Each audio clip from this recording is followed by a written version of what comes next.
हम लोग पेपर 2 की बात कर रहे हैं। अभी ये इंट्रोडक्टरी बैच है जिसमें बेसिक बातें बताई जा रही है।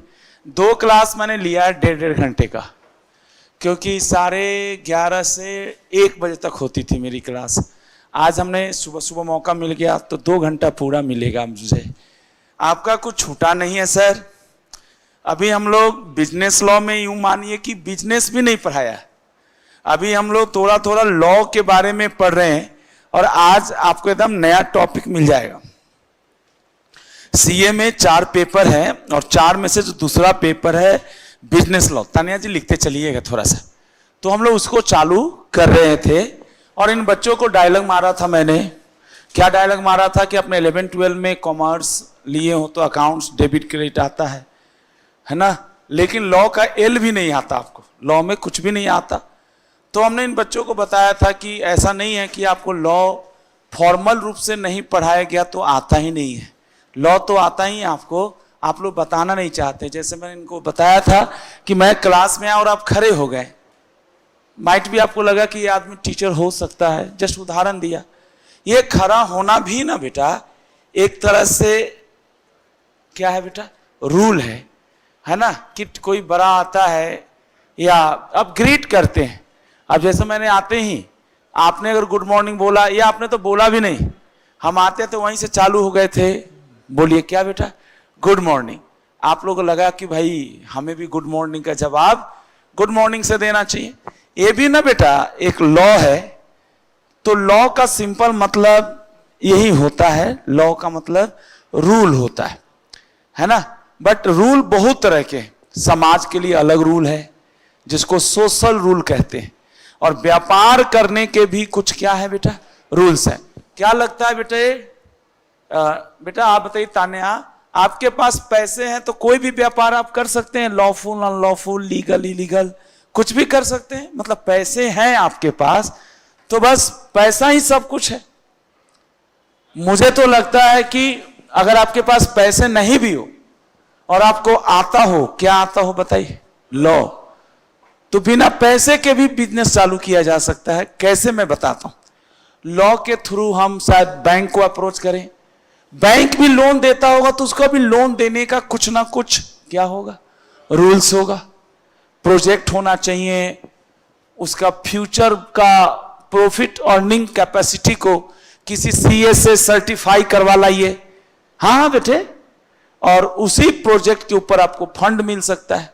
मुझे तो ये लगता है कि अगर आप व्यापार भी करना चाहते हैं तो पैसा जरूरी है, मैं मना नहीं कर रहा, लेकिन पैसे से कई गुना ज्यादा जरूरी है, बोलिए क्या बेटा, लॉ।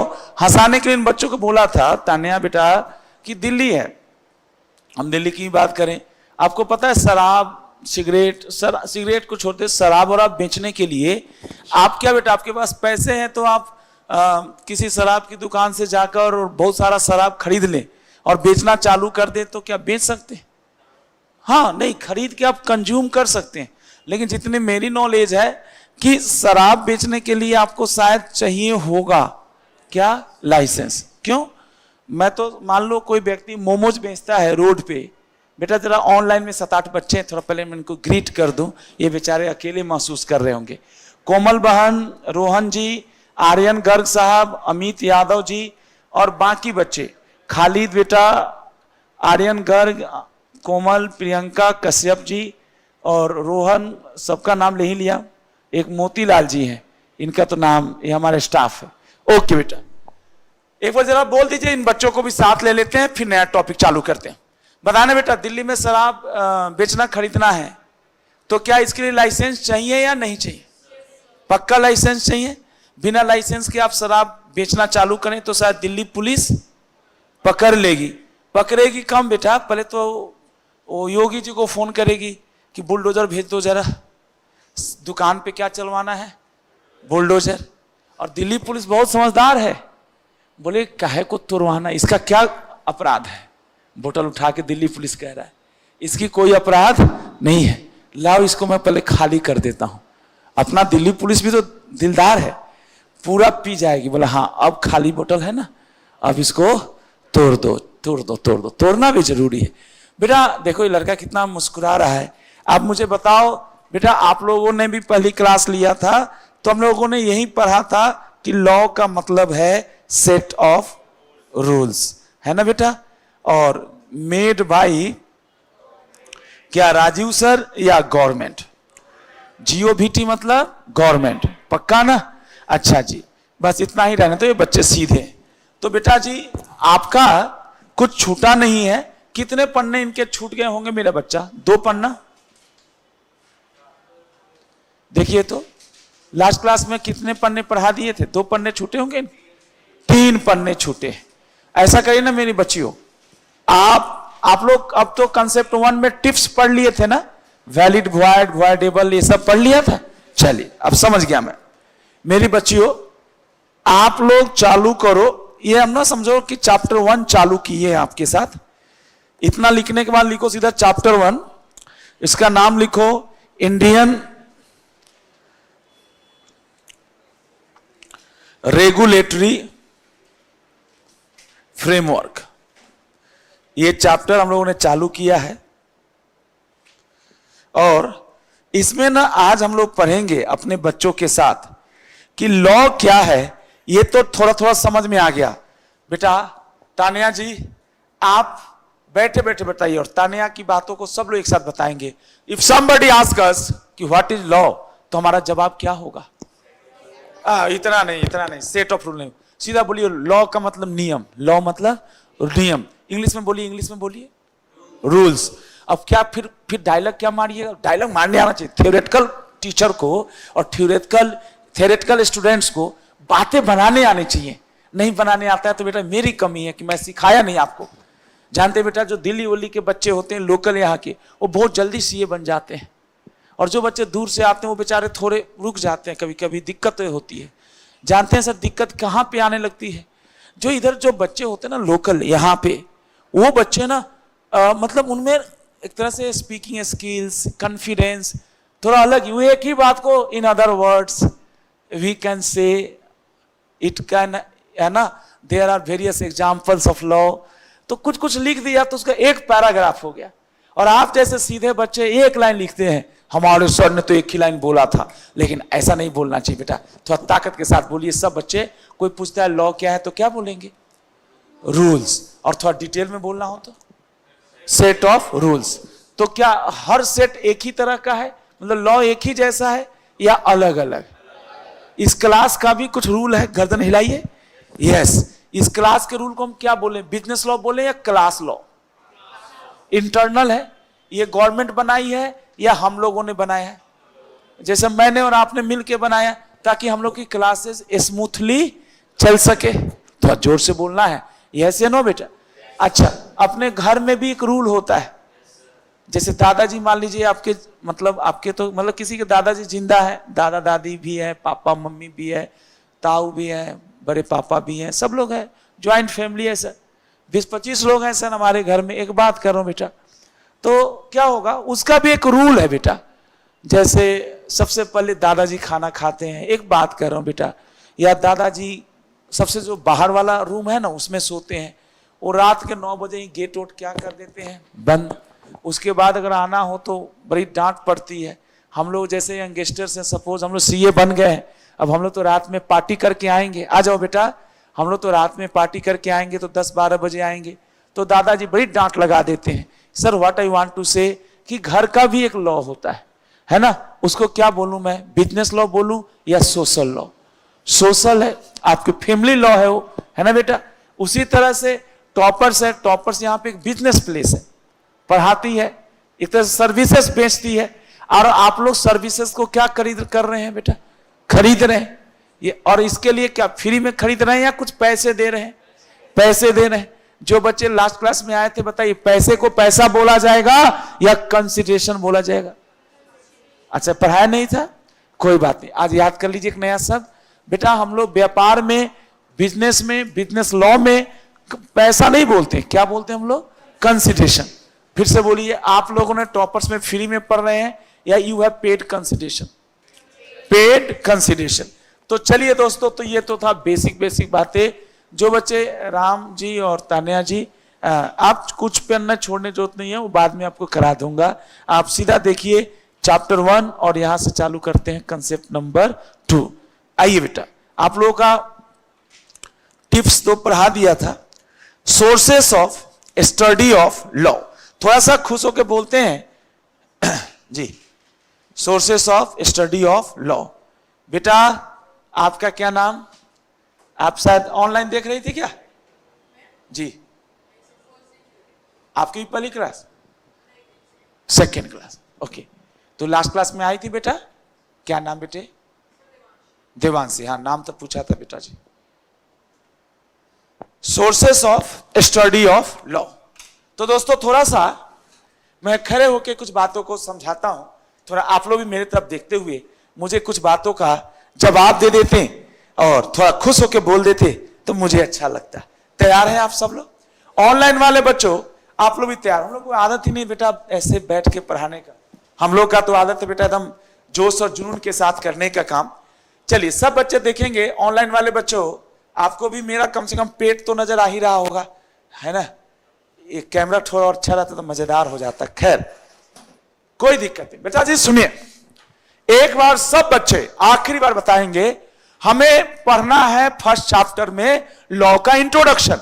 अब तक हमने पढ़ा कि लॉ होता क्या है। आज की क्लास में 2 टॉपिक पढ़ाना है। पहला टॉपिक पढ़ाना है बेटा कि लॉ आया कहां से है, यानी what is the source of, थोड़ा जोर से बोलना है, what is the source of study of law.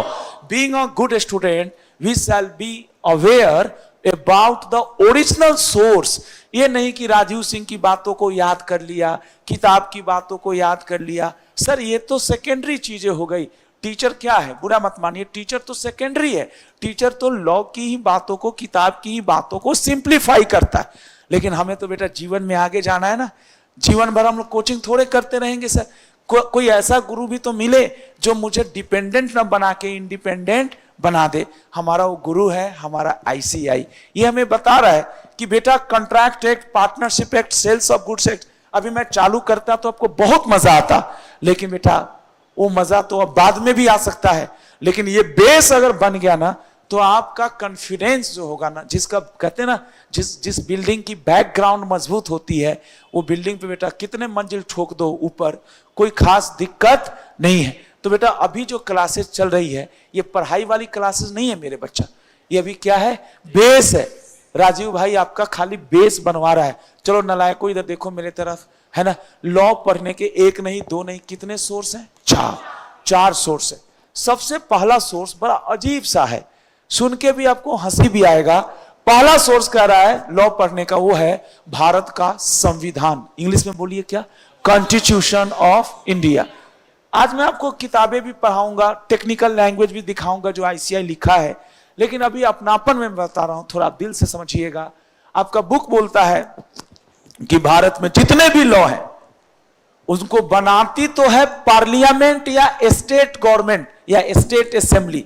यानी जितने भी लॉ है इंडिया में, जो भी लॉ आप देख रहे हैं, हु मेक्स द लॉ? सब लोग जरा चिल्ला के बोलिए, who makes the law? Central government या स्टेट गवर्नमेंट? बहुत अच्छा लगा, आपकी आवाज काफी प्यारी है बेटा। लेकिन दोस्तों कॉन्स्टिट्यूशन ही वो सुप्रीम लॉ है, सुप्रीम मतलब मेन लॉ है, जो ये बाइफरकेट करता है, क्लासिफाई कर देता है कि किस मैटर पे लॉ सेंट्रल गवर्नमेंट यानी पार्लियामेंट बनाएगी और किस मैटर पे लॉ स्टेट गवर्नमेंट बनाएगी। अरे बाबा तो ये लॉ का सोर्स कैसे हुआ? बोला सर एक तरह से ऐसे सोचो ना कि लॉ बनाने का पावर सेंट्रल गवर्नमेंट को अपने आप नहीं आया। कोई भी गवर्नमेंट तब तक लॉ नहीं बना सकती जब तक उसको लॉ बनाने की अथॉरिटी मिलती ना हो। कहां से ना मिलती हो? कॉन्स्टिट्यूशन। तो दोस्तों आप लोग तो बच्चे हैं पहली क्लास के लिए। जी बेटा फटाफट बताइए रोहन भाई, है ना? तो पहली क्लास के लिए हो, लेकिन बेटा आपको अगर समझ में आ जाए तो मुझे खुशी होगी। लॉ पढ़ने का मंडल बेटा पहला जो सोर्स है वो है हमारे देश का क्या? कॉन्स्टिट्यूशन। फिर से बोलिए, भारत का संविधान 26 जनवरी 1950 से लागू हुआ। NCERT की बुक आपने पढ़ा होगा 11-12 में। तो NCERT की बुक के फर्स्ट पढ़ने के बाद जो ऊपर वाला कवर पेज होता है उसके बाद रहता था प्रीएम्बल। जरूर सुना होगा बेटा। तान्या जी देखा कभी? We the people of India.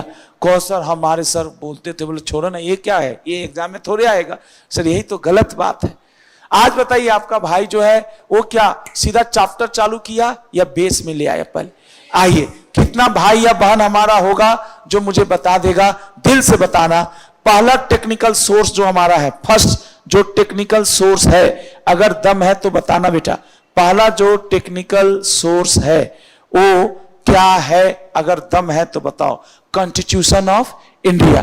कोई भी लॉ चाहे केंद्र सरकार बनाए या राज्य सरकार बनाए, अगर वो कॉन्स्टिट्यूशन से टकरा गई तो लॉ वैलिड लॉ नहीं होगा। इसीलिए बेटा पहला जो सोर्स है यानी सुपर लॉ है। अच्छा, भारत का जो संविधान है वो ऐसा वैसा लॉ नहीं। आपको किताब अभी नहीं खोलना है, अभी आप मेरे तरफ ही देखिए। ये पढ़ाने की कोशिश करेगा आपका भाई आज, जल्दी देखिएगा, है ना। सोर्सेस ऑफ लॉ में ये देखो, आपका बुक तो ऐसे ही है, देखना बेटा। The main sources of law in India are the, पहला नंबरिंग, अभी कुछ मत करो, आप खाली देखो केवल। पहला सोर्स क्या है हमारा? कॉन्स्टिट्यूशन। दूसरा सोर्स है स्टैट्यूट्स या स्टैट्यूट्स। अच्छा, और लग जाता ना किसी शब्द में तो इसका मतलब दोनों ही शब्द सब्स्टिट्यूट है। स्टैट्यूट्स और जल्दी बोलो क्या? Law which is made by parliament. Parliament मतलब मोदी, मोदी बोलो ना, हाँ या ना? हाँ, वो हमें जहां भी जाते हैं हम लोग ऐसे ही बोलते हैं उनको, है। दूसरा बोलो, दूसरा कौन सा है? State assembly. अपना दिल्ली में बैठे हैं तो केजरीवाल भला है बुरा है जैसा भी है, केजरीवाल अपना मुख्य मंत्री है। अरे बोलो ना बेटा, है ना। आओ, अच्छा केजरीवाल जो दिल्ली में क्या है बेटा? है बेटा स्टेट असेंबली। अच्छा, जो पार्लियामेंट लॉ बनाती है पूरे भारत में अप्लाई होगा, और जो state Delhi state assembly law बनाएगी वो पूरे भारत में अप्लाई होगा। मंडल बेटा या स्टेट दिल्ली दिल्ली में अप्लाई होगा। ओके बेटा। अच्छा, इनको लॉ बनाने का जो पावर है वो मिलता कहां से? कॉन्स्टिट्यूशन। जानते हैं सर, आप लोग तो बच्चे हैं, आपको नहीं पता। अभी मोदी जी ने कॉन्स्टिट्यूशन में चेंज किया था, है ना। आर्टिकल धारा 370 हटाया था। किसने चेंज किया था? दिल्ली सरकार ने। ममता बनर्जी की सरकार ने चेंज किया या केंद्र सरकार ने? आपको जानकर बुरा लगेगा। एक चीज और, चूंकि आप लोग सीधे बच्चे बेटा, है ना, you are blessed child God के, आप लोग को ये सब नेगेटिव बातें नहीं पता। लेकिन दोस्तों अभी मोदी अंकल ने कॉन्स्टिट्यूशन चेंज करने के बाद, है ना, धारा 370 हटाने के बाद दिल्ली में केजरीवाल के पंख भी कतर दिए। नहीं, अरेस्ट करने की पहले की बात बता रहा हूं। कैसे बेटा? दिल्ली ना यूनियन मतलब फुल स्टेट नहीं है, तो दिल्ली के हाँ कुछ पावर जो है ना बेटा वो सेंट्रल के पास भी है। सेंट्रल ने अपने पावर को और बढ़ा लिए, किसमें? अमेंडमेंट लाकर कॉन्स्टिट्यूशन में, है ना बेटा। खैर, दूसरा सोर्स बताइए। पहला सोर्स क्या है? कॉन्स्टिट्यूशन। दूसरा लॉ मेड बाय, किसके द्वारा? पार्लियामेंट। और दूसरा, लेकिन किस मैटर पे, किस मुद्दे पे, किन चीजों पे सेंट्रल गवर्नमेंट लॉ बनाएगी और किन चीजों पे स्टेट गवर्नमेंट लॉ बनाएगी, इसकी जानकारी आपको नहीं मिलती है। इसकी जानकारी आपको कहीं और नहीं मिलेगी। उसकी जानकारी कहां मिलेगी? कॉन्स्टिट्यूशन। तो बेटा पहला सोर्स कॉन्स्टिट्यूशन, दूसरा है ना बेटा स्टैट्यूट्स और law made by Rajiv sir. ना, मेड बाय हमारे बच्चों द्वारा? बिल्कुल नहीं। बताइए किसके द्वारा? पार्लियामेंट। तो जानते हैं सर, दिल से बताऊं मैं आपको, तो जितने भी मॉडर्न लॉ है ना उसको भारत सरकार खुद बनाई है या राज्य सरकारें खुद बनाई है। जैसे अभी आप कंपनीज एक्ट 2013 पढ़ते हैं, कोई बच्चा बताएगा companies act 2013 is a not entire law, it is a branch of civil law. ये एक सिविल लॉ है, ब्रांच ऑफ लॉ है, बट इस लॉ को बनाया किसने? पार्लियामेंट ने। क्या कंपनीज एक्ट पार्लियामेंट ने अगर बनाया है तो क्या ये खाली यूपी में, खाली बिहार में, खाली दिल्ली में, या through out country? Through out the country. अब तो जम्मू कश्मीर का झंझट भी खत्म हो गया। तीसरा देखो बेटा, ये तीसरा बहुत ही खतरनाक है बेटा जी, आपको भी लिख के दिखाऊंगा। तीसरा जो सोर्स है वो ये है कि कुछ मैटर ऐसे होते हैं जो लॉ के या किसी एक्ट के प्रोविजन में क्लियरली डिफाइंड नहीं है। कुछ ऐसे जटिल कॉम्प्लेक्स मैटर होते हैं जिनका लॉ में कोई चर्चा ही नहीं है, यह चर्चा है तो अधूरे तरीके से चर्चा है। तो आपको पता है ना, जब झगड़े उगड़े होते हैं तो मैटर हम सेटलमेंट के लिए, उस मैटर पे फैसले के लिए हम किसका अप्रोच करते हैं? कोर्ट का। और कोर्ट जो फैसला सुनाती है उसको हम लोग प्यार से बोलते हैं जेडी। क्या नाम बोलते हैं? JD. What is meaning of JD? Wow. और जुडिशियल हमको समझ में नहीं आया। जुडिशियल मतलब कोर्ट का डिसीजन। कोर्ट के जो पुराने डिसीजंस हैं वो भी एक तरह से लॉ का काम करते हैं। आपको आज से एक बात समझना चाहिए कि कोर्ट खाली फैसला सुनाती नहीं है, बल्कि कोर्ट के फैसले एक तरह से क्या बन जाते हैं बताइए? लॉ। कितनी बार तो पार्लियामेंट कोर्ट के फैसले को ही देखकर फॉर्मल तरीके से, रिटन तरीके से उसी कोर्ट के फैसले को मतलब लॉ का नाम दे देती है, पार्लियामेंट से पास करवा देती है। तो दोस्तों, लॉ पढ़ने का एक बड़ा सोर्स है। आपको कोर्ट के कुछ पिछले पास्ट ईयर डिसीजंस भी पढ़ने होंगे। जैसे आप सीए फाइनल में जाएंगे, इनडायरेक्ट टैक्सेस, डायरेक्ट टैक्सेस पढ़ेंगे, तो जीएसटी पढ़ेंगे। वहां पे इंटर में जाएंगे, इंटर में तो केस लॉ कम होगा, लेकिन फाइनल में जाएंगे ना, सीए फाइनल में आपके सर किताब होगी इतनी पतली और केस लॉ का किताब होगा इतना मोटा। कैसे? क्योंकि जीएसटी कंप्लीटली लिखा ही नहीं जा सकता। जीएसटी इतना डायनेमिक सब्जेक्ट है कि उसमें जितना लिखा गया है, हालात और जो परिस्थितियां हैं उतने से काबू में नहीं आ रही है। कुछ नई नई बातें आती रहती है और उन बातों पे, है ना, अलग अलग भारत में कोर्ट है। कोर्ट भी 4 तरह का है। मजे की बात है कि बेटा सोर्स भी 4 तरह का। मेरे भाई, ओ मेरे बच्चों, लॉ के सोर्स भी कितने हैं? 4 है। आहा, कितनी अच्छी आवाज है आपकी। लॉ के टाइप्स भी 4 ही हैं। There are 4 types of law. आपको पढ़ाएगा आपका भाई, civil law, criminal law, natural law, common law. और बेटा जी आपके कोर्स में कोर्ट भी है ना, वो कितने तरह के? 4। Supreme court, high court. एक बात करो, ये सब पढ़ाऊंगा मैं, तो आपको हिंट दे रहा था, इंटरेस्टिंग बना रहा था ताकि बच्चों को समझ में आए। यानी इस चैप्टर भले 1 है बट इसमें चीजें कितनी कितनी है? 4। वाओ। एक बार आखिरी बार बोलिए, सोर्स कितने हैं? अरे पहला सोर्स का नाम बताओ। देखो देखो, चिल्ला के बोलो, बगल वाले सर को लगना चाहिए राजू सपार। पहला बोलो। हाँ, ये पहला सोर्स है या आखिरी सोर्स है? कॉन्स्टिट्यूशन में बेसिकली बांट दिया गया, बंटवारा कर दिया गया कि किन मुद्दों पे, मुद्दा समझते हैं, किन मैटर्स पे लॉ सेंट्रल गवर्नमेंट बनाएगी और किन मैटर्स पे लॉ स्टेट गवर्नमेंट। इसको हम लोग बोलते हैं यूनियन लिस्ट और स्टेट लिस्ट। ये क्या होता है यूनियन लिस्ट और स्टेट लिस्ट, ये सब लिख के दिखाऊंगा। बेटा जी, घर में 4 बच्चे हैं मान लीजिए, और मैं बैग लेके आया, उनकी स्कूलें खुल रही है, मान लीजिए मेरे बच्चे हैं और मैं 4 बैग लाया। अब मैं 4 बैग रखूंगा तो उस एज गैप है बेटा चारों बच्चों में, तो लोग झगड़ा करेंगे ना सब। अब मैंने बेटा पहले ही बांट दिया, मैं गार्जियन हूं, मैं नहीं चाहता कि मेरे घर में महाभारत हो। तो मैंने क्या किया, बैग लाया तो सबसे पहले जो बड़ा है उसका बैग थोड़ा अच्छा होगा, जो छोटा है उसका बैग छोटा है तो उसका बैग थोड़ा ऐसे ही होगा।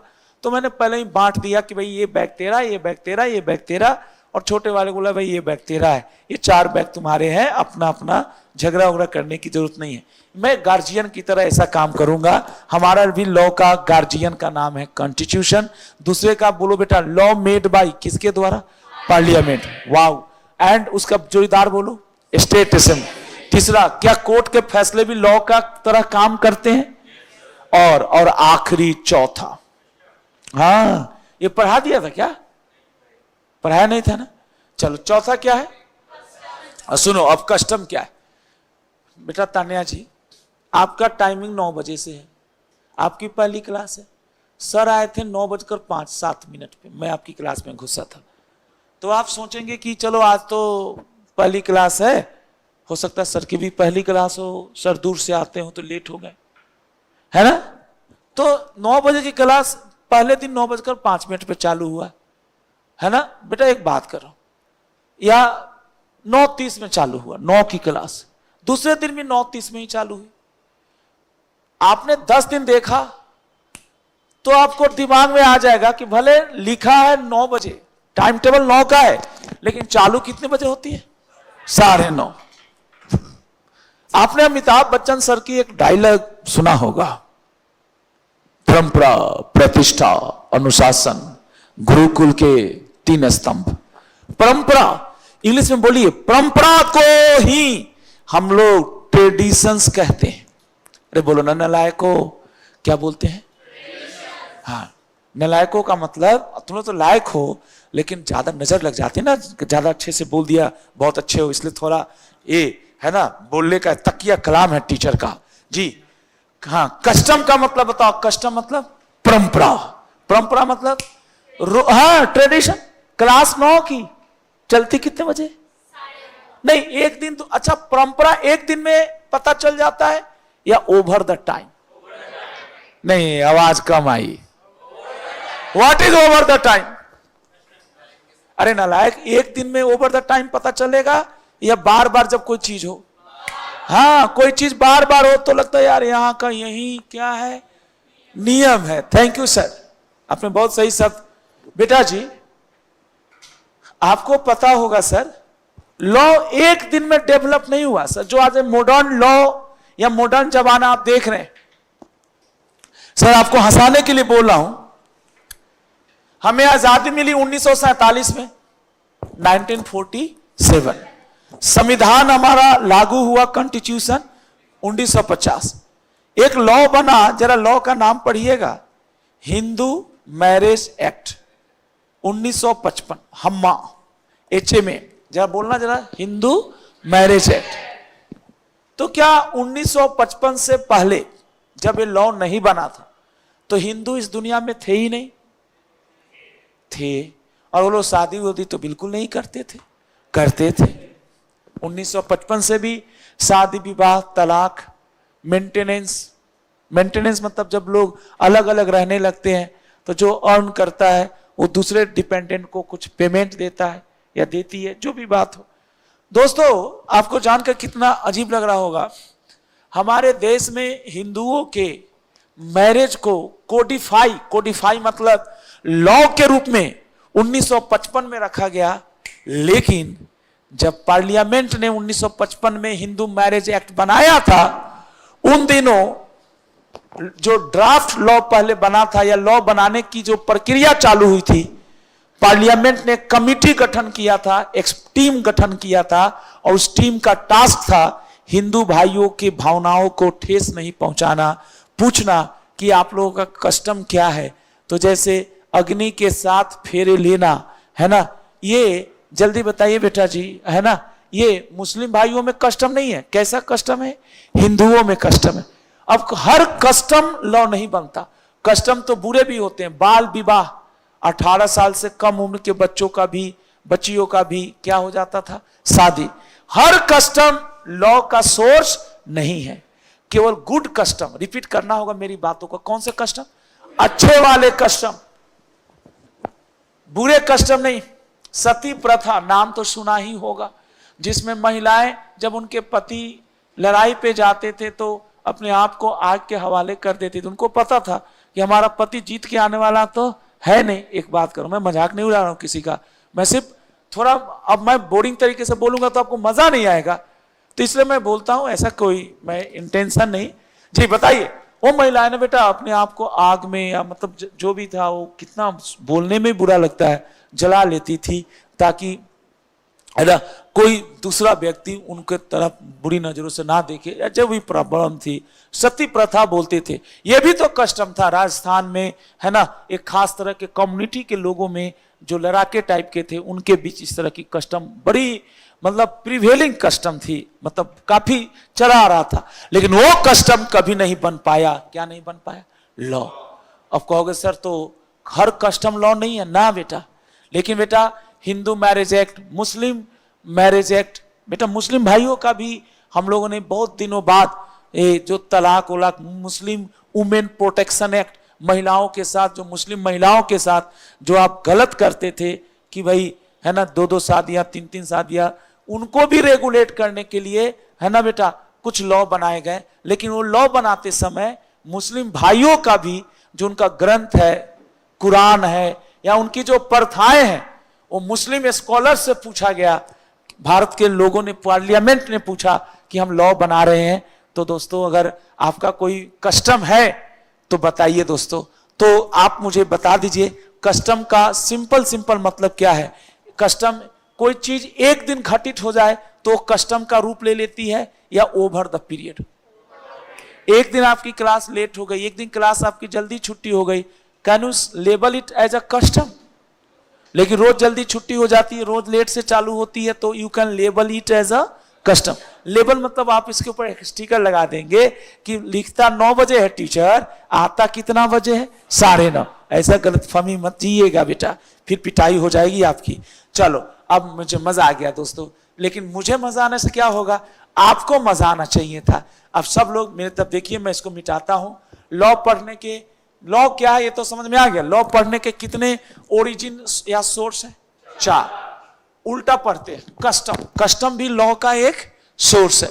कोई भी लॉ बनता है तो लॉ बनाने वाला जो अथॉरिटी है वो क्या, आम आदमी, पब्लिक के इंटेंशन को खालिद भाई इग्नोर कर देता है, और इग्नोर कर देगा तो बगावत भी हो सकती है। यस या नो। आप लॉ बनाइए, लेकिन हमारी भी जो हमारा 50 साल से 100 साल से चला रहा है, हिंदू भाइयों की शादी के कुछ रूल्स थे, है ना। जब हिंदू मैरिज एक्ट बना तो उसमें रूल्स में लिखा गया, कस्टम में, जानते हैं सर, हिंदुओं की शादी तभी वैलिड होगी जब दोनों ही, बोलो बेटा, मेजर हो, जब दोनों में से कोई मैरिड ना हो, और हो तो उसका स्पाउस लाइव ना हो। ये सब आपको नहीं पढ़ना।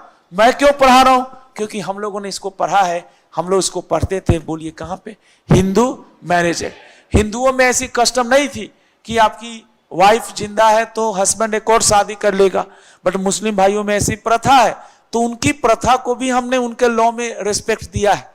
लेकिन आप हिंदू होकर आप ऑलरेडी मैरिड है, एक बार ऑलरेडी गलती कर चुके हैं और दोबारा गलती करने जा रहे हैं, ठीक है राम जी, ये ठीक बात नहीं है। आपका दूसरा वाला जो शादी है ना, आपने तो पढ़ा नहीं है, वो वैलिड नहीं होगा, वॉइड होगा, और मुस्लिम भाइयों का वैलिड हो जाएगा, क्योंकि उनका लॉ अलाउ करता है। लेकिन ये लॉ बनाने वाले ने भी, है ना बेटा, किसको रेफर किया था बताइए, कस्टम्स को। आगे बताओ, उल्टे में बताना, क्या कोर्ट के फैसले भी लॉ की तरह ट्रीट किए जाते हैं, है ना। जैसे कंपनी लॉ पढ़ाऊंगा आपको, कौन सा लॉ जल्दी बताइए, कंपनी लॉ। उसमें केस लॉ है, बड़ा पूरा इंग्लिश का इंग्लिश अंग्रेजों का case law, Salomon versus Salomon company limited. अब आप उतना दूर मत जाओ, इस केस में यह बात कही गई थी कि प्राइवेट लिमिटेड कंपनी अलग होती है और उसके मेंबर्स अलग होते हैं। इंग्लिश में बोल देते तो मजा आ जाता, सेपरेट लीगल एंटिटी। खुश होकर बोलिए कौन सी एंटिटी, सेपरेट लीगल। टॉपर्स अलग है और टॉपर्स के मालिक जो है भगवान सर अलग है। तो दोस्तों इसके लिए अंग्रेजों ने केस लॉ बनाया। वो केस लॉ इतना फेमस हो गया कि भारत सरकार ने लॉ के रूप में बोला कि भाई आपको कंपनी लॉ पढ़ना है तो आपकी कंपनी लॉ की पढ़ाई ही चालू होगी एक केस लॉ से, जुडिशियल डिसीजन से। नाम है उसका, बोलो क्या, Salomon versus Salomon company limited. खैर बेटा, आप लोग बहुत प्यारे भाई बहन है मेरे, है ना, आपको मैं परेशान ना करूं। Sources of study of law लिखिए बेटा, देयर आर, ठीक है बेटा। तो अभी बेस बनाना है ना तानिया बेटा, तो हम लोग पहले क्या करते हैं, अपने बच्चों के साथ थोड़ा इनफॉर्मल वे में समझाते हैं। और अब मैं जो लिखवाऊंगा मेरी बहनों बच्चों, ये भी इनफॉर्मल होगा या फॉर्मल होगा, फॉर्मल। अब मैं है ना लाइन बाय लाइन आपको समझा दूंगा। अच्छा सीधा लिखवाता तो आप बोर हो जाते, और किताब खुलवाऊं तो और बोर हो जाएंगे आप, क्योंकि बहुत टेक्निकल लिखता है। तो अभी पहला उद्देश्य है आपको इंटरेस्ट लाना सब्जेक्ट में कि आजकल हम पढ़ क्या रहे हैं। There are 4 sources of study of law। साहब मेरे भाई बहने, पहले तो डायग्राम बना लेते हैं ना ताकि याद रहे, नीचे डिटेल लिखा जाएगा एक एक करके। पहला, मुझे सभी बच्चों का नाम भी याद नहीं हुआ, सिर्फ 2 का याद हुआ, 3 का जिसका जिसका पूछा, अभी याद हो जाएगा, है ना। वो रजिस्टर है ना, उससे नाम याद कर लूंगा मैं आप लोगों का। मंडल बेटा ये आपका बैच है, इसमें पढ़िए, दूसरों बैचेज में मत। वो गलती से कल नीचे पढ़ लिए थे ना ये लोग, अभी आपका अलग ही क्लास है। 4 सोर्सेस, पहला बताइए, भारत का संविधान। अच्छा दिल से बताओ, कोई भी बच्चा मेरी सपोर्ट तो करो यार, क्या कॉन्स्टिट्यूशन ऑफ इंडिया ये बताता है कि लॉ क्या है, या लॉ का सोर्स क्या है, या लॉ कौन बना सकता है? ये पावर का बंटवारा करता है। हाँ, लॉ कौन कौन बना सकता है? जरा इधर देखो, उंगली गिनो, कौन कौन बना सकता है? 2, पार्लियामेंट और स्टेट असेंबली। पक्का? पार्लियामेंट जो लॉ बनाएगा वो पूरे भारत के लिए, है ना, और स्टेट असेंबली लॉ बनाएगा वो। तो हमारे पास एक लिस्ट बना दूंगा मैं, बोलो लिस्ट का नाम होगा यूनियन लिस्ट, या लिस्ट 1, लिस्ट 2 और लिस्ट 3। लिस्ट 3 वो मैटर है, कॉमन मैटर है, जो दोनों के लिए, जिस पे दोनों सरकारें लॉ बना सकती है। केंद्र सरकार, हाँ, ज्वाइंट लिस्ट भी बोलते हैं, सेंट्रल गवर्नमेंट भी बना सकती है और स्टेट भी। आपको लिखवाऊंगा, एग्जाम्पल दे के समझाऊंगा कि किन मैटर्स पे सेंट्रल गवर्नमेंट के पास एक्सक्लूसिव पावर है, किन मैटर्स पे स्टेट गवर्नमेंट के पास पावर है, और किन मैटर्स पे दोनों के पास पावर है। कॉन्स्टिट्यूशन। दूसरा बोलो, पार्लियामेंट।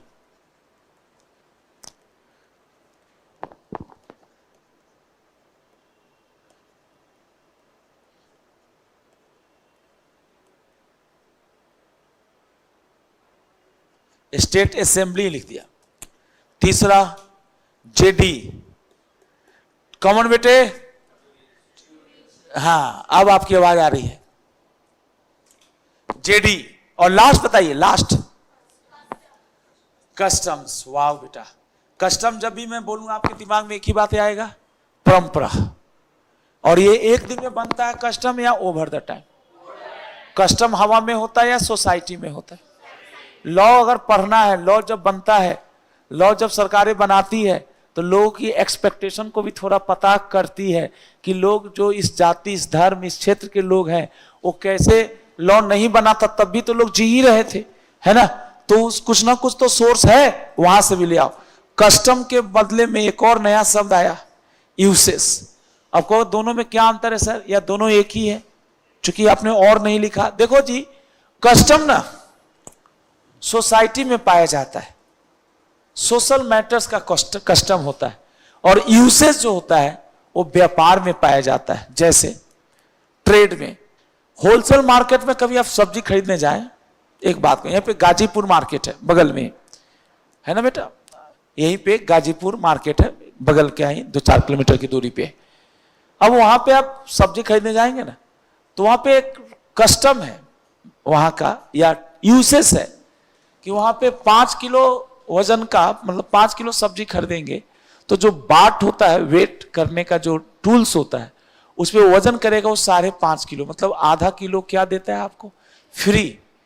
वो वहां का कस्टम ही है। कस्टम का मतलब व्यापारी, चाहे बच्चा जाए बुढ़ा जाए, सब्जी खरीदो 5 किलो, वजन तौल के कितना देगा वो, 5.5 किलो। आधा किलो इसलिए देता है बेटा कि वो बेचारे जब रिटेल सेल करते हैं ना, रिटेल मतलब जब हम लोग को बेचते हैं, तो उनकी वजन बैठते बैठते 5.5 ना दिया जाए ना, तो 5 भी नहीं बैठेगी, क्योंकि हम लोग को 10-10 ग्राम भी थोड़ा ज्यादा देता है, तो धीरे धीरे उस बेचारे की वजन क्या हो जाती है, कम। तो यूसेस का भी मतलब वही होता है, और की परंपरा, लेकिन जनरली ये व्यापारिक है, कॉमर्शियल है। अब शादी विवाह आपका, जैसे हम आए तो आप खड़े हो गए, एक बात कर रहा हूं, टीचर जब जाता है तो थैंक यू बोल देते हैं आप, ये क्या है मेरा बच्चा, ये कोई लॉ है या परंपरा है? परंपरा है। हमें ग्रेटिट्यूड शो करना चाहिए दूसरे के प्रति, कि इस आदमी ने हमें वो चीजें बताई जो हमको किसी ने बताया नहीं था। तो बेटा एक तरीका, ये परंपरा है कि अपने से बड़ों की इज्जत करें, सच बोलो, है ना। ये कोई लॉ नहीं है मेरे बच्चे, एथिक्स है, नैतिकता है। तो अभी सारी चीजें बताऊंगा। अब लिखिए यहां पे डिटेल्स।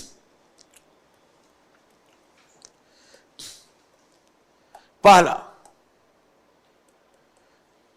Constitution of India.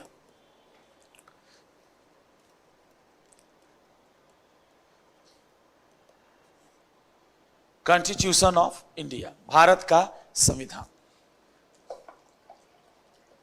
जल्दी बोलिए क्या क्या लिखा जाए।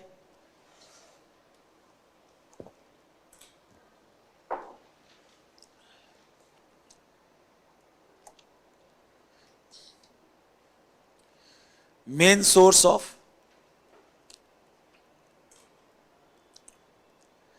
Study of law,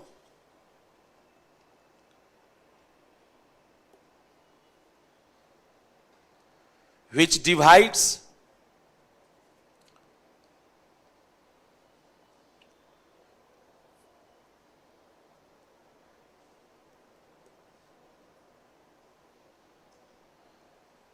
law making power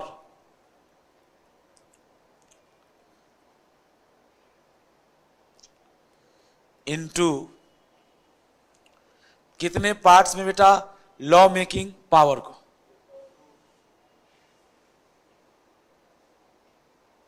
ji, law making power into कितने लिस्ट? हाँ, 2 नहीं बेटा, आप ठीक बोल रहे थे, 2 ही होना चाहिए था। 3 पार्ट्स, डेट इज, आप ऐसे लिखिएगा, आई का मतलब होता है, हाँ, डेट इज, जिसका मतलब है यूनियन लिस्ट। नामी में से समझ में आ जा रहा है। और लिस्ट 1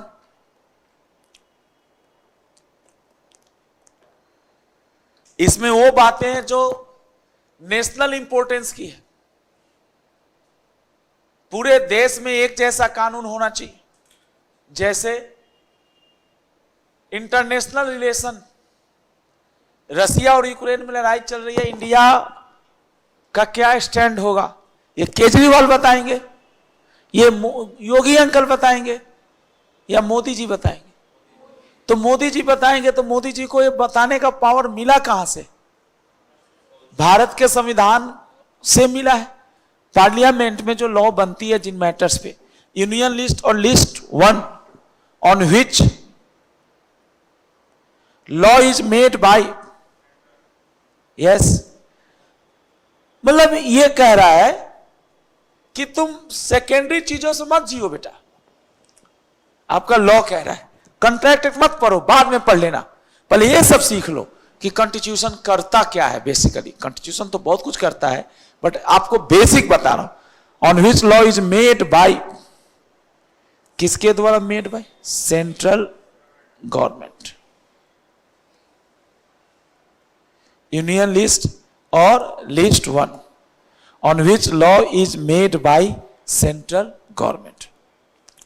कुछ एग्जाम्पल ले लो जी, ऐसी मैटर जहां पे सेंट्रल गवर्नमेंट ही शेर है ना बेटा।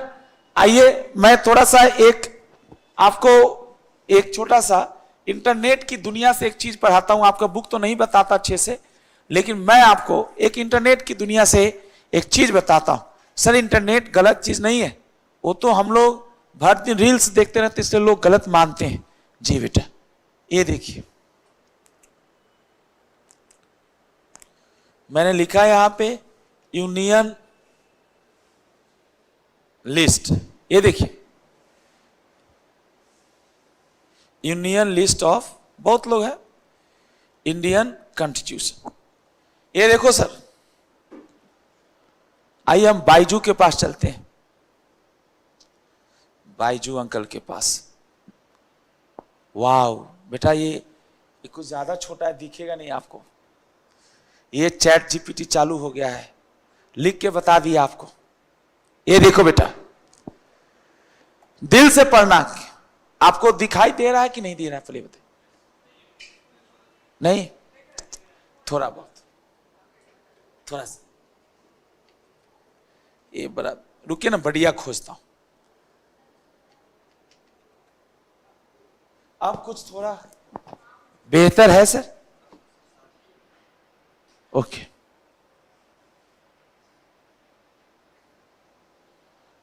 ये बेकार का को पायलट ना, मैंने खोल दिया।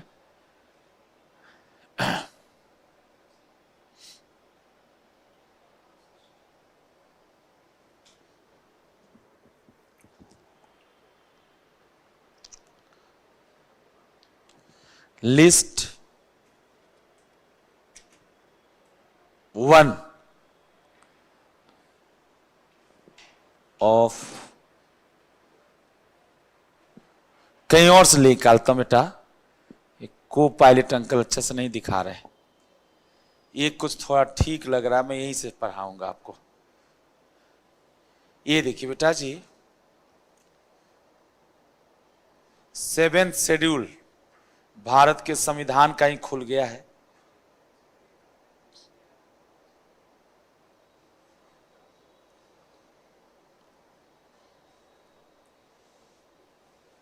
मुझे उम्मीद है कि अब आपको थोड़ा बहुत दिख रहा होगा।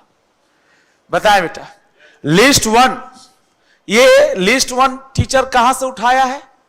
कॉन्स्टिट्यूशन ऑफ इंडिया के 7th शेड्यूल और आर्टिकल कहां से? 246। भारत के संविधान में जो होता है बेटा मैटर्स, उसके लिए सेक्शन शब्द का यूज नहीं होता, सेक्शन के बदले कौन सा शब्द आता है? आर्टिकल्स। सर एक आधा मैटर तो बता दो मेरे बहनों और भाइयों, आप ही लोग हैं। पहला बोलिए भारत की सुरक्षा, दूसरा बोलिए deployment of arm forces, cantonment area, जहां पे कंटेनमेंट एरिया जो होता है ना बेटा, उस पे लोकल सरकार का, कंटोनमेंट का मतलब जहां पे आर्मी के लोग रहते हैं। ये देखो arms, fire arms, ammunitions, atomic energy, wow बेटा, है ना, परमाणु बोलते ना। और बताएं एटॉमिक एनर्जी, सीबीआई, ओहो Modi uncle, central board of central bureau of intelligence and इनवे। सर ये सब मैटर्स हैं, कितना बताऊं मैं। ये देखिए तो ये कौन सा अफेयर है? फॉरेन अफेयर्स का मतलब एक देश का दूसरे देश के साथ। हमारे इंडिया का नेपाल के साथ क्या रिश्ता होगा? केजरीवाल कोई नहीं बोले इसके बारे में, क्योंकि केजरीवाल के पास लॉ बनाने का पावर नहीं है। क्या मेरी बहनों और भाइयों, क्या हमारे इंस्टीट्यूट को ऐसी बातें नहीं बतानी चाहिए? थोड़ा सा ये खाली रटवाता है आधी आधी जानकारी देकर, इसीलिए आपके भाई ने इन बातों को बताया। एक आखिरी बता दो, कितना पढ़ोगे? बहुत ज्यादा है इसमें, तुम्हें कोई वो थोड़े बनना है आईएएस। कौन नहीं सर, आईएएस भी बनना है। हाँ हाँ, पहले सीए तो बना दो, फिर आईएएस भी बनाना। सही बता रहा हूं। आईएएस वाले बच्चे तो इसको पूरा याद कर लेते हैं कि कौन कौन से। अब आ जाओ स्टेट लिस्ट में, आओ स्टेट आ जाओ बच्चा, स्टेट लिस्ट है बेटा, है, भाग्य लगता है। स्टेट लिस्ट आ रहा है बेटा।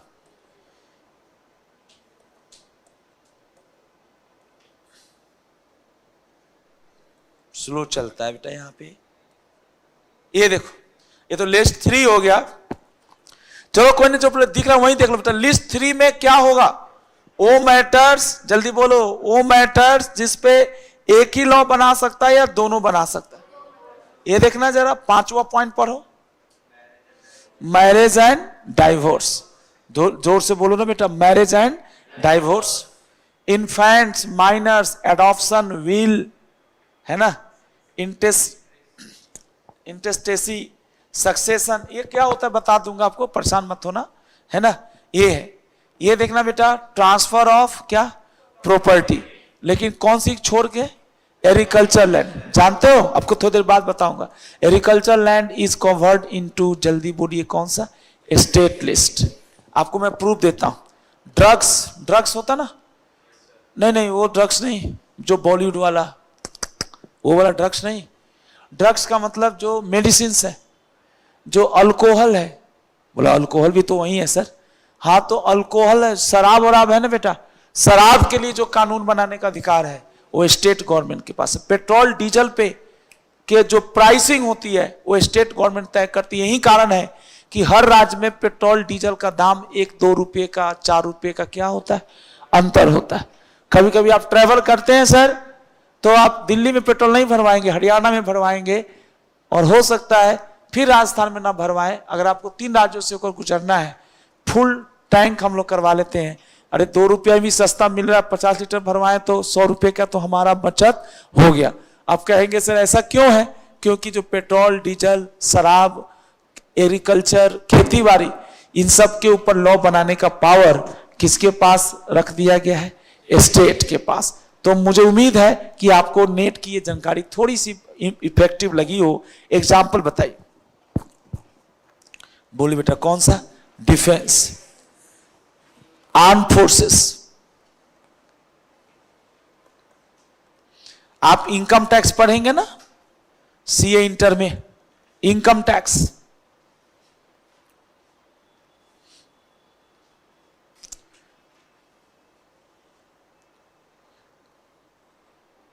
बस, ज्यादा नहीं। दूसरा, यूनियन लिस्ट के बाद स्टेट लिस्ट और लिस्ट 2। बच्चों थोड़ा सा मेरी भी बात का जवाब दीजिए। अब जो भैया लोग आईएएस की तैयारी करते हैं और हम लोग को हिकरत भरी नजरों से देखते कि हम लोग निकम्मे हैं, हम लोग भैया को बोल सकते, भैया कॉन्स्टिट्यूशन तैयारी कर लिए? बोला हाँ बेटा, समझ में नहीं आता। बोला हम समझाते हैं भैया। कॉन्स्टिट्यूशन मेन सोर्स है भारत का। क्या लॉ है या सुप्रीम लॉ? सुप्रीम लॉ है। फिर बोलना कि कॉन्स्टिट्यूशन में मेनली ऐसे तो बातें बहुत है, लेकिन 3 तरह के लिस्ट है, यूनियन लिस्ट, स्टेट लिस्ट और कंकरेंट या ज्वाइंट लिस्ट। और तीनों लिस्ट में कुछ कुछ बातें लिख दी गई है। उन बातों पे लॉ बनाने का पावर रेस्पेक्टिव गवर्नमेंट के पास है ना बेटा? State list on which law is made bye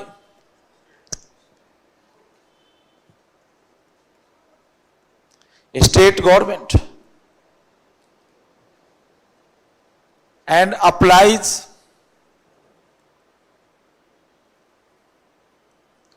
only within a state.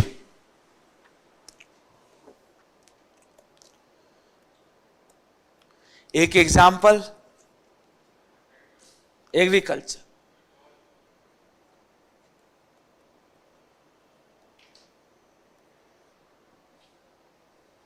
Agriculture पे जो टैक्स लगेगा वो स्टेट गवर्नमेंट लगाती है। एग्रीकल्चर के ट्रांसफर के लॉ जो बनेगा वो भी स्टेट गवर्नमेंट ही बनाएगी। दूसरा लिखना बेटा जी, अल्कोहल,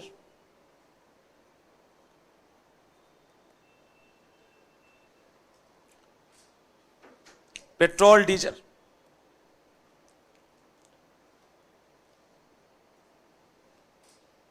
कभी कभी पेट्रोल डीजल को कंकरेंट में भी समझा जा सकता है। अब स्टेट लिस्ट के बाद बताओ। हाँ, concurrent.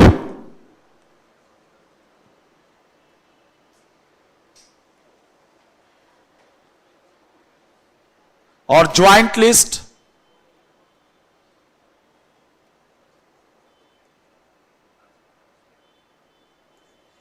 on which law is made by both।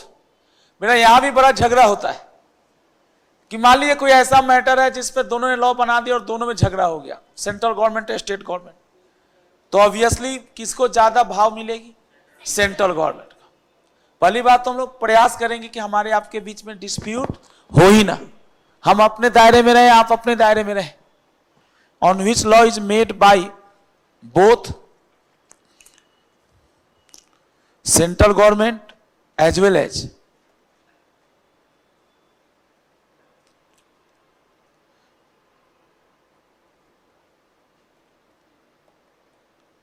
Central government as well as state government. Sir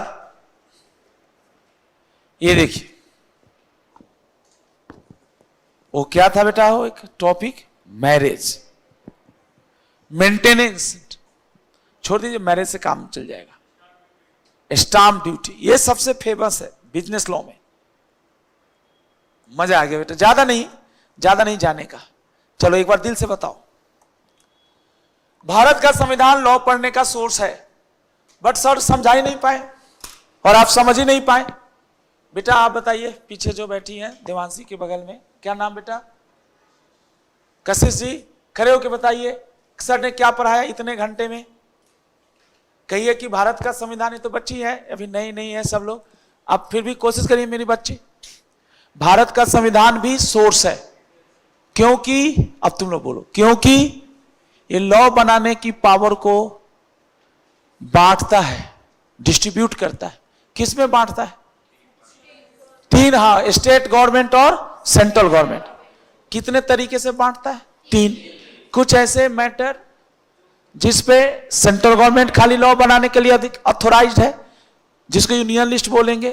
कुछ ऐसे मैटर जिसपे, कुछ ऐसे मैटर जिसपे सर आप लोग छोटे उम्र में जो पढ़ रहे हैं ना, ये सब लोग नहीं पढ़ते थे सर। सीए को बुरा मत मानिएगा, ऐसे कहना नहीं चाहिए मुझे बातें, ये सीए लोग बाद में पढ़ते थे, ये होता ही नहीं था पुराने कोर्स में। सब सीधा कॉन्ट्रैक्ट एक्ट चालू करो, कॉन्ट्रैक्ट क्या है होता है।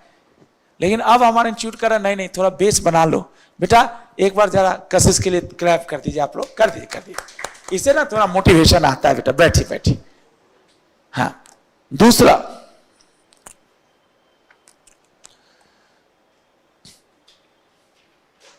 लॉ मेड बाय, मैंने इंस्टीट्यूट हटा दिया, parliament.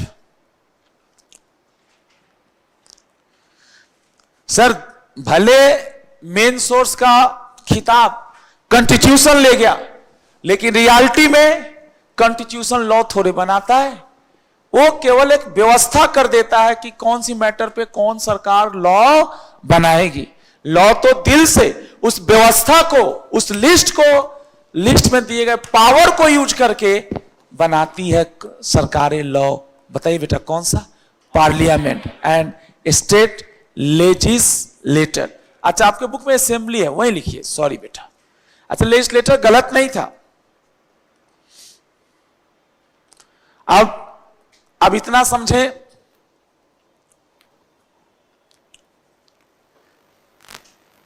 Parliament makes law. Parliament में दो घर है, लोकसभा और राज्यसभा। अभी किसका चुनाव हो रहा है? और एक राज्य में होता है विधानसभा। तो अभी जो चुनाव हो रहा है वो किसका हो रहा है बेटा? लोकसभा। पार्लियामेंट के मेंबर्स को सेलेक्ट किया जाएगा। पूरे भारत में चुनाव हो रही है एक तरह से। Parliament makes law by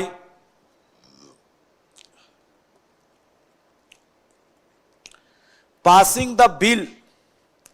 Bill means not bill of exchange. कच्चा कानून, हाँ ड्राफ्ट, थोड़ा हिंदी में बोल दीजिए हल्का हल्का। कच्चा कानून, कच्चा मतलब क्या? फाइनल है या इसको चेंज भी किया जा सकता। पासिंग द बिल, बिल मतलब draft,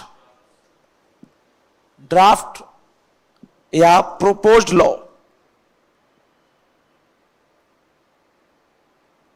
Parliament makes law by passing the bill, makes law by passing the bill in both houses of parliament. ये क्या होता है both houses? ये सब बताऊंगा, लोकसभा राज्यसभा आने वाला है आज ही। पार्लियामेंट बाय मेजोरिटी, ये जरूर लिखिएगा। What is majority sir? मान लीजिए पार्लियामेंट में 543 सीट है, हल्का रखने के लिए मानते हैं 500 सीट है। कितने सीट है? 500, और सारे मेंबर आए हैं। ऐसा तो होता ही नहीं होगा, लेकिन मान लीजिए, हम तो मानने के लिए बोला, 500 के 500 आए हुए हैं, एकदम सीट भरी हुई है। तो 250 से ज्यादा, 251 मेंबर बोले हाँ हाँ हाँ, ये जो नया लॉ है हमें कोई प्रॉब्लम नहीं है, जल्दी जल्दी पास कीजिए, हमको अभी पार्लियामेंट के कैंटीन में जाके मुफ्त के समोसे भी खाने हैं। एक बात करो, जस्ट उदाहरण, या हमको अपने क्षेत्र में जाना है, जल्दी जल्दी पास कीजिए। ऐसे ही होता है सर। तो दोस्तों पास हो गया। तो बच्चे बोलते हैं मेजोरिटी का मतलब बताओ। भाई मेजोरिटी का मतलब क्या है? 10 का आधा कर दो और हाफ से थोड़ा ज्यादा। ऐसे मेजोरिटी अलग अलग तरह का भी होता है। एक होता है सिंपल मेजोरिटी, एक होता है 3/4 मेजॉरिटी, एक होता है 2/3 मेजॉरिटी, जो, लेकिन वो सब आपके कोर्सेस में और आपके मतलब का नहीं है, बस इतना समझिए। सिमिलरली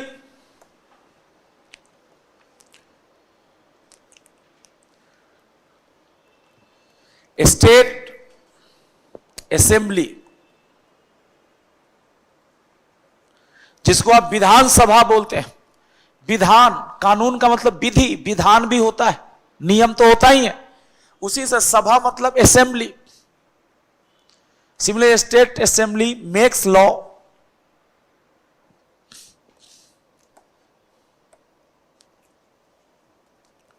फॉर ए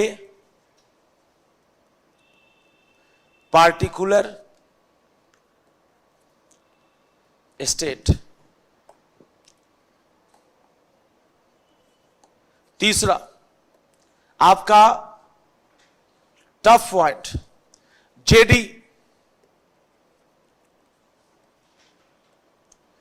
पहले बताओ जुडिशियल डिसीजन क्या उन मैटर पे आती है जो सिंपल है, लॉ में कंप्लीटली एक्सप्लेन किया गया है, या लॉ लिखने वाले से गलती हो गई?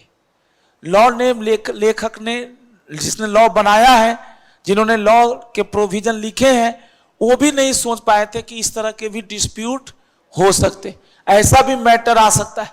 सर हम लोग कभी सोचे थे कि कोविड आ जाएगा? बोलो ना बेटा। हम लोग देखिए, हमारे माँ बाप, आपके माँ बाप या मैंने 2-4 हज़ार रुपये मैं बचा के रखता हूँ, लेकिन कभी ये नहीं सोचा था कि 2-4 साल, 2 साल में या 1 साल में, 6 महीने में, 3 महीने घर में ही बैठा रह जाऊंगा। सर आप लॉ भी ना बेटा फ्यूचर को देख के बनाया जाता, बट फ्यूचर को एग्जैक्टली प्रेडिक्ट करना संभव नहीं है। फ्यूचर में ऐसी सर आप घर से चलते हैं ना बेटा, तो आप एक प्लान करके चलते हैं कि हम लोग सही से क्लासेस होगी, टाइमली हम घर पहुंच जाएंगे, लेकिन रियल लाइफ बड़ा ही जटिल है बेटा। जब आप घर से निकलते हैं तो कुछ भी आपके सोचे अकॉर्डिंग नहीं होता, एंड तभी आप इरिटेट होते हैं, गुस्सा करते हैं, कुछ भी नहीं होता, सच्चाई, या कुछ होता और कुछ नहीं भी होता। तो दोस्तों कोर्ट का यही काम है, कोर्ट ना एक ब्रिज की तरह बैलेंस कर देता है। और हमारा जो भारत का संविधान है, बोलिए ना हाँ सर, कॉन्स्टिट्यूशन ऑफ इंडिया, उसमें तो ये एक आर्टिकल है 141, वो तो ये कह दिया है कि सुप्रीम कोर्ट का जो फैसला होगा, सुप्रीम कोर्ट जो टॉप कोर्ट है इंडिया का, बोलिए बेटा कौन सा कोर्ट है? Top court, apex. क्या बोला सर जी ने? अपेक्स। अपेक्स का मतलब क्या? छोटा से छोटा या बड़ा? जो हमारा टॉप कोर्ट है, टॉप मतलब जो सबसे बड़ा कोर्ट है, सुप्रीम कोर्ट, उसके तारीफ में हमारे कॉन्स्टिट्यूशन के आर्टिकल 141 में लिखा है कि सुप्रीम कोर्ट द्वारा दिया गया फैसला है ना, हाई कोर्ट के लिए, हाई कोर्ट मतलब सुप्रीम कोर्ट से नीचे वाले कोर्ट के लिए लॉ की तरह काम करेगा। यानी हाई कोर्ट कोई मैटर ऑलरेडी सुप्रीम कोर्ट ने डिसाइड कर लिया, और उसी तरह से मिलता जुलता मैटर, सिमिलर मैटर मान लो आया है, किसके पास आया है? High court. तो हाई कोर्ट तान्या जी अपना समय खराब, वो सोचेगा हमारे बाप ने, बाप समझ रहे हैं कौन बाप है यहां पे? सुप्रीम कोर्ट ने जो हमको, जो उन्होंने फैसला दिया है, फाइनल अथॉरिटी है सर, वो भी वही हमारे लिए लॉ है। लेकिन ध्यान दीजिएगा, दोनों में एक चीज समझना है, सुप्रीम कोर्ट ने जो फैसला सुनाया है पास्ट में, तो उसका जो कोर्ट में, जो सुप्रीम कोर्ट में जो मैटर गया था, वो मैटर और जो हाई कोर्ट में मैटर आया है, अगर सेम है तभी ना बेटा हाई कोर्ट सुप्रीम कोर्ट के फैसले को कॉपी करेगी। अगर हाई कोर्ट में आया हुआ मैटर बिल्कुल अलग है, तो भी हम सुपरमेसी साबित करने के लिए सुप्रीम कोर्ट के फैसलों को यूज करेंगे। जब मैटर बदल गया तो पिछला फैसला रेफरेंस के रूप में यूज नहीं किया जाएगा। सिमिलर मैटर पे ही